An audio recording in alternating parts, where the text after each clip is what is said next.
those that are so contemptible. Let us remember the forbearance of God. In Luke chapter 13, there's the story of a man that owns this tree, and the gardener comes and there's no fruit on it. And the master says, cut it down and make it firewood. And he says, give it another year. And he says, I'm going to cut it down, give it another year. And he says, okay. And then the third time, give it another year. 3 times he asks for more time. We Christians should be the most patient people in the world. Moses had to suffer with the people for 40 years. Gives them the law. After they saw all the miracles in Egypt, the Nile, the blood, the sun blotted out, and still they were contemptible. They were ungrateful. They used to be slaves, having their sons thrown in the Nile, and now they're going to have their own nation, and they have no gratefulness to God.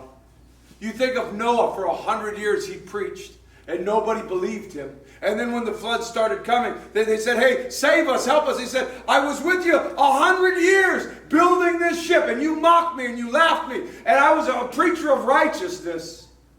Think of Jonah chapter 4, the story of Jonah. He's called to go to Nineveh, the Assyrian people who had been horrible to the Israelites for many years. He doesn't want to go. He doesn't want to go because he knows the nature of God, the goodness of God, that if they would turn their hearts from their sins to God, that God wouldn't punish them. And Jonah wants them to be punished.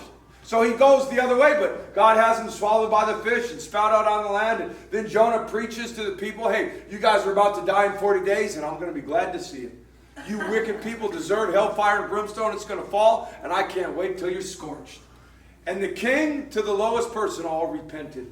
They put on sackcloth and ashes. They cried out to God. They said, God, we're sorry. They fasted. They mourned. And that city changed. And you know, at the end of the story, God relents from the wrath. And the city is spared. Tens of thousands of people don't suffer God's wrath. Hey, listen. Imagine if our whole city got saved and our whole city turned to God and it was because of our preaching. I'd be like, man, all right. Yeah. But you know, Jonah wasn't like that. Jonah went up to the hill to be bitter. And he said, God, I knew you'd do this. I knew you'd save him. How dare you, God? You know what they did to my uncle? You know how they murdered my cousin? You know how they buried my brother up to his neck in the sand and watched the sun? God, you saved these miserable wretches. I knew you would. There's something intrinsic about us when we are kind to other people and they are unkind to us. Doesn't it just get you?